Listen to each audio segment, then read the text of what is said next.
What's up guys, this is Faris and welcome back to my Geek vlog. We're now at the final and third installment of the Iron Man Trilogy, so let's finish this up with Iron Man 3.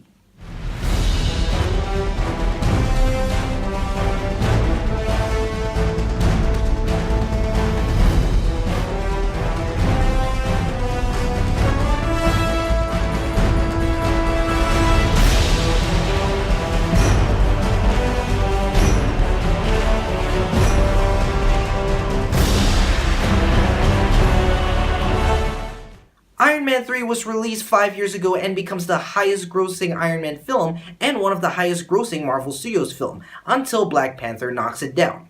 Now for a follow-up to the disappointing sequel which was Iron Man 2, I would say that this is a better story-driven movie than the second one, but again can top the first movie from an adaptation standpoint. However, this movie made more money than the first two. There are good and bad stuff in it, so I'm gonna start with the good and go to the bad. Let's get into the cast and characters of Iron Man 3. Robert Downey Jr. gives his best portrayal of Tony Stark. In this movie, he suffers an anxiety attack and trying to solve the mystery of the Mandarin. Out of all the performance that RDJ has done in the Iron Man movies, this is the one that got much improvement for his character. Tony demonstrated that he doesn't need the armor to fight off the bad guys. He needs to be prepared for anything in a situation, and that the Iron Man armor is a part of him. It is finally good to see Tony as a character that he could evolve on his own.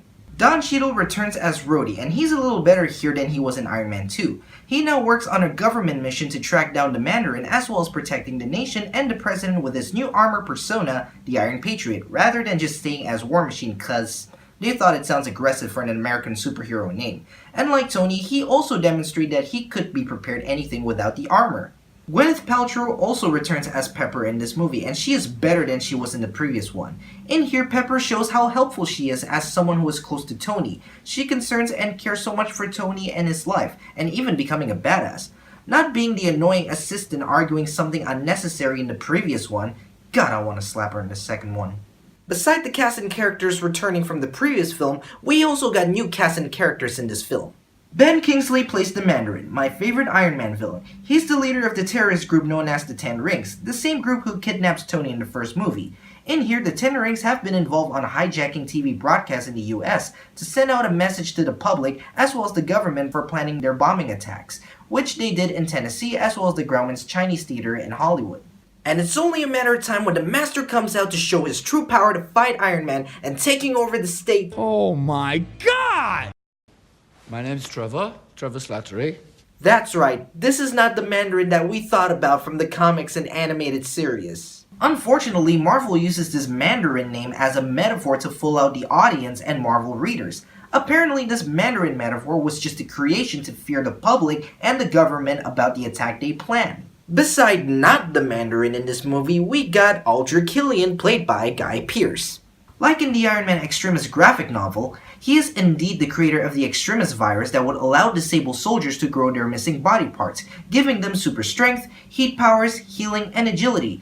Killian started out as a disabled scientist when he met Tony in the beginning of the movie, then fast forward to the present, he becomes a healthy looking dude and a bit threatening to look at. Seems more to fit as a villain in this movie. He plans to take over the world with his Extremis army and kill the president on live TV as well as Tony and Rhodey.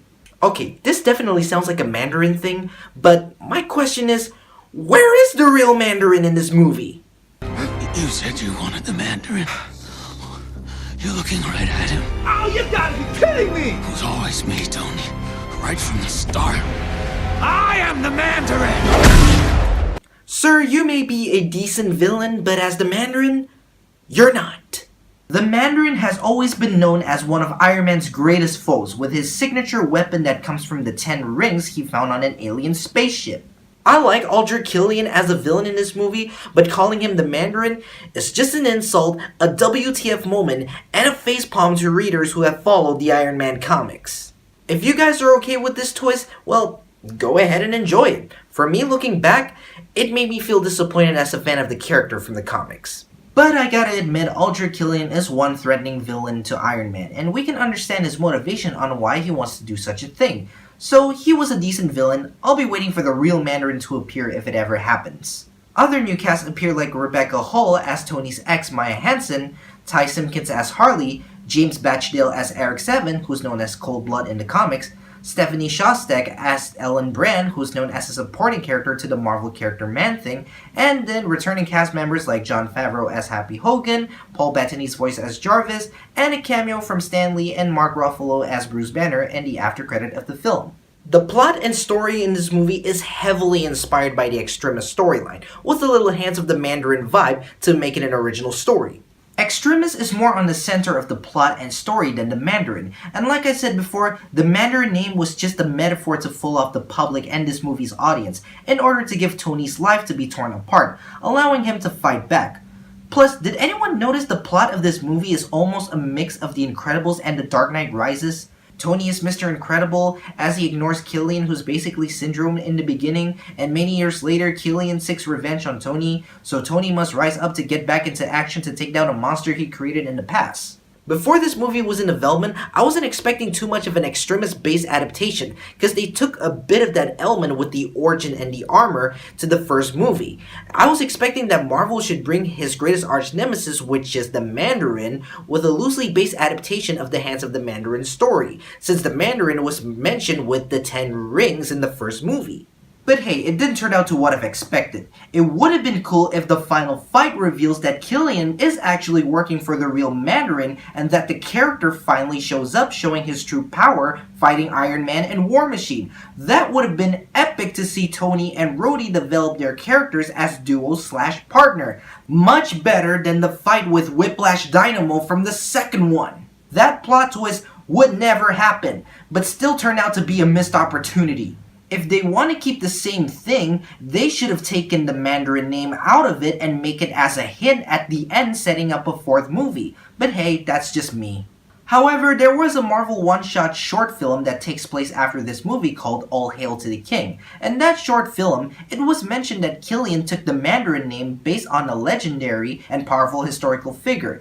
It was stated by Marvel Studios president and producer Kevin Feige that audience should believe a strong possibility of a comic book accurate Mandarin exists in the future of the MCU. God, I wish there was an Iron Man movie with a proper Mandarin storyline, since I never thought asking in this lifetime looking back at this movie. So I'm gonna wrap up by saying, looking back at Iron Man 3, it is still a fun as well as full-blown action-packed and story-driven movie, surpassing the second one. It focuses on the struggles of the main character, fighting his inner demon to become the hero we know and love. If they could get rid of the Mandarin name and give some hint in this film, it would have made a difference for the better. We could at least get a tease for a fourth installment if that happens with a proper and comic book accurate Mandarin. So what do you guys think looking back at Iron Man 3? Do you guys still enjoy it, or is there anything that made you change your mind? Be sure to share your thoughts in comments below. So guys, thank you for watching. Be sure to subscribe to check out more videos like this and others. Also, don't forget to follow me on Twitter for more updates, and I'll see you guys next time.